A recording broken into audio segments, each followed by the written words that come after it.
பாரிசானில் மஇக, மசிச என கூட்டணி கட்சிகள் இருந்தாலும் எல்லாவற்றையும் தீர்மானிக்கும் சக்தியாக அம்னோ மட்டுமே இருக்கிறது. டிஏபி பரிசான் கூட்டணியில் இணைவதாக வெளிவரும் செய்திகள் வெறும் வதந்தி மட்டுமே என்றும், அம்னோவின் சர்வாதிகாரத்தில் டிஏபி பலியாகாது என்றும் டிஏபி கட்சியின் தேசிய தேர்தல் குழு தலைவரும் இஸ்கண்டார் புத்ரி நாடாளுமன்ற உறுப்பினருமான லியூ சின் தோங் தெரிவித்துள்ளார். ஜொகூரில் பரிசான் தனித்து போட்டியிடுவதாக அம்னோ முடிவெடுத்துள்ளது. அதுவே பரிசானின் முடிவாகவும் அங்கீகரிக்கப்பட்டுள்ளது. ஆனால் பக்காத்தானில் அப்படி இல்லை. பிகேஆர், டிஏபி, அமானா கட்சிகளின் ஒருங்கிணைப்பிலேயே எந்த ஒரு முடிவும் எடுக்கப்படுகிறது. டிஏபி பக்காத்தானில் இருந்து வெளியேறும் அளவிற்கு அரசியல் சூழ்நிலை மோசமாகிவிடவில்லை என்பதையும் லியூ சின் தோங் சுட்டிக்காட்டினார். ஜொகூர் சட்டமன்ற தேர்தலின் முடிவுகள் அடுத்த பொது தேர்தலை எந்த வகையிலும் பாதிக்காது என்றும், அடுத்த பொது தேர்தலில் பரிசானும் பக்காத்தானும் இணைந்து போட்டியிடுமா என்பதற்கு இப்போதைக்கு அதற்கான எந்த ஒரு வாய்ப்பும் இல்லை என்றே தமக்கு தோன்றுவதாகவும் லியூ சின் தோங் தெரிவித்தார். நாட்டை ஆளும் தனது கடமைகளை நிறைவேற்றுவதிலேயே ஒற்றுமை அரசாங்கத்தின் கவனம் உள்ளது என்று பிரதமர் டதஸ்ரீ அன்வார் இப்ராஹிம் இன்று தெரிவித்தார். ஜொகூர் தேர்தலுடன் ஒரே நேரத்தில் 16வது பொது தேர்தலை நடத்துவதற்காக நாடாளுமன்றம் கலைக்கப்படும் என்ற ஊகங்களையும் அன்வார் நிராகரித்தார். மாநில சட்டமன்றத்தை கலைக்க கோருவது ஜொகூர் அரசாங்கத்தின் முடிவு. நாங்கள் எங்கள் பணியில் கவனம் செலுத்துகிறோம் என்று அவர் தெரிவித்தார். கடந்த திங்கட்கிழமை ஜொகூர் சட்டமன்றம் கலைக்கப்பட்ட பிறகு நாடாளுமன்றத்தை கலைக்க கோருவாரா என்று பக்கத்தன் ஹரப்பான் தலைவரான அன்வாரிடம் கேட்கப்பட்டது.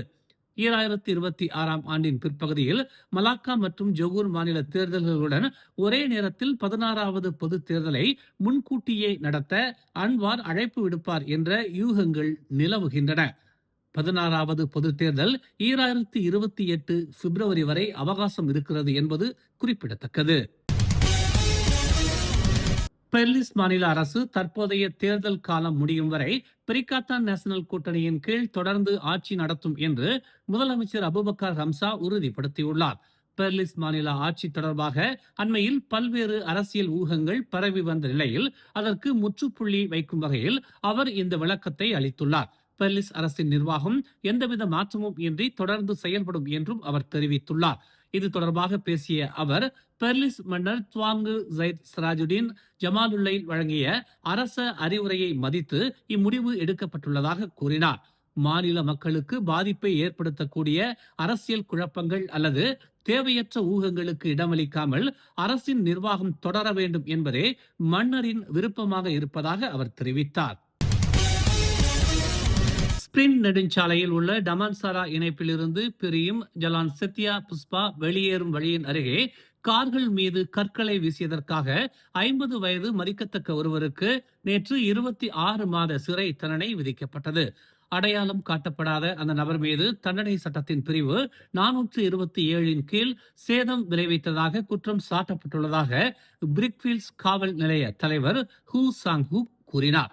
அந்த நபர் வீசிய கற்களால் 6 வாகனங்கள் சேதமடைந்ததை தொடர்ந்து நேற்று காலை சுமார் 11 மணி அளவில் அவர்கள் காவல் நிலையத்தில் புகார் அளித்ததாக ஹூ கூறினார். சோதனையில் சந்தேக நபருக்கு 8 குற்றவியல் குற்றங்கள் மற்றும் ஒரு போதைப்பொருள் குற்றத்திற்கான குற்றப்பதிவு இருப்பது தெரிய வந்ததாக அவர் கூறினார். இன்று காலை ஜலான் செராஸ் சாலையில் கடும் போக்குவரத்து நெரிசலில் தனது பெற்றோருடன் மோட்டார் சைக்கிளில் பயணித்த சிறுமி ஒருவர் பரிதாபமாக உயிரிழந்தார். மோட்டார் சைக்கிள் ஒரு எஸ்யூவி வாகனத்தின் பின்புறத்தில் மோதியதில் 8 வயது சிறுமி உயிரிழந்தார். முதற்கட்ட விசாரணையில் சம்பந்தப்பட்ட 35 வயது மோட்டார் சைக்கிள் ஓட்டியின் மனைவியும் மகளும் பின்னால் அமர்ந்து பயணித்த நிலையில் மோட்டார் சைக்கிள் கட்டுப்பாட்டை இழந்து வலதுபுற பாதையில் சென்று கொண்டிருந்த எஸ்யூவி வாகனத்தின் பின்புறத்தில் மோதியதாக தெரிய வந்துள்ளது என்று கோலாலம்பூர் போக்குவரத்து விசாரணை மற்றும் அமலாக்கத்துறை தலைவர் சம்சூரி இசாக் கூறினார். அவர்களுக்கு பின்னால் பயணித்த மற்றொரு மோட்டார் சைக்கிள் ஓட்டுநர் இந்த மோதலை தவிர்க்க முடியாமல் அவர்களது மோட்டார் சைக்கிள் மீது மோதி கீழே விழுந்ததாக தெரிவிக்கப்பட்டுள்ளது. நேற்று வெளியிடப்பட்ட அரசாங்கத்தின் அரசிதழின் தகவலின்படி புதிய மலேசிய கடவுச்சீட்டுகள் 350 ரிங்கிட் கட்டணத்தில் 10 ஆண்டுகளுக்கு செல்லுபடியாகும் என்று தெரிவிக்கப்பட்டுள்ளது. 60 மற்றும் அதற்கும் மேற்பட்ட வயதுடையவர்களுக்கு 175 ரிங்கிட் மட்டுமே கட்டணம் வசூலிக்கப்படும் என்று கூறப்பட்டுள்ளது. மாற்றுத்திறனாளிகள் அட்டை வைத்திருப்பவர்களுக்கு கடவுச்சீட்டுகள் இலவசமாகவே வழங்கப்படுகின்றன. தற்போது மலேசியர்கள் 5 வருட செல்லுபடியாகும் கடவுச்சீட்டிற்கு 200 ரிங்கிட்டும், மூத்த குடிமக்கள் 100 ரிங்கிட்டும் கட்டணம் செலுத்துகின்றனர்.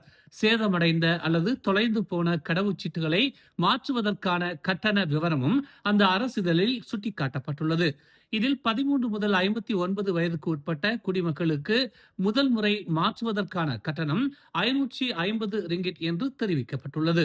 இது முன்பு 400 ரிங்கிட்டாக இருந்தது. இரண்டாவது முறை மாற்றுவதற்கு 850 ரிங்கிட்டும், அதை தொடர்ந்த மாற்றங்களுக்கு 1350 ரிங்கிட்டும் கட்டணமாக வசூலிக்கப்படும்.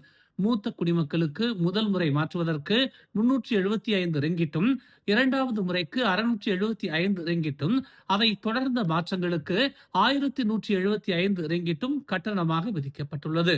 மாற்றுத்திறனாளி அட்டைதாரர்களுக்கு முதல் மாற்றத்திற்கு 200 ரிங்கிட்டும், இரண்டாவது மாற்றத்திற்கு 500 ரிங்கிட்டும் மற்றும் அடுத்தடுத்த மாற்றங்களுக்கு 1000 ரிங்கிட்டும் கட்டணம் வசூலிக்கப்படும் என்று குறிப்பிடப்பட்டுள்ளது.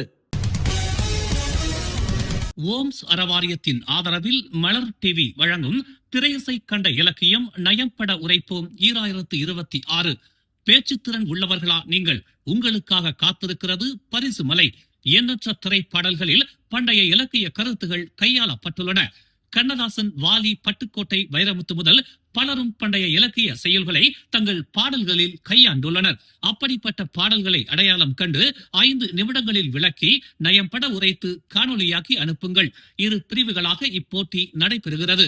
பிரிவு 1 18 முதல் 25 வயதினரும், பிரிவு 2 26 வயது முதல் அதற்கும் மேலானவர்கள் கலந்து கொள்ளலாம். பெறப்படும் காணொலிகளில் இருந்து 10 பேர் இறுதி சுற்றுக்கு தகுதி பெறுவர். முதல் பரிசு 5000 ரிங்கிட் தங்க பதக்கம், கோப்பையுடன் சான்றிதழ். இரண்டாம் பரிசு 3000 ரிங்கிட் தங்க பதக்கம், கோப்பையுடன் சான்றிதழ். மூன்றாம் பரிசு 2000 ரிங்கிட் தங்க பதக்கம், கோப்பையுடன் சான்றிதழ் மற்றும் 7 ஆறுதல் பரிசுகள் 500 ரிங்கிட் கோப்பையுடன் சான்றிதழ். மேலும் அதிரடி பரிசுகளும் காத்திருக்கின்றன. இறுதி சுற்று ஆகஸ்ட் 29ஆம் தேதி மிக பிரம்மாண்ட மேடையில் நடைபெறுகிறது.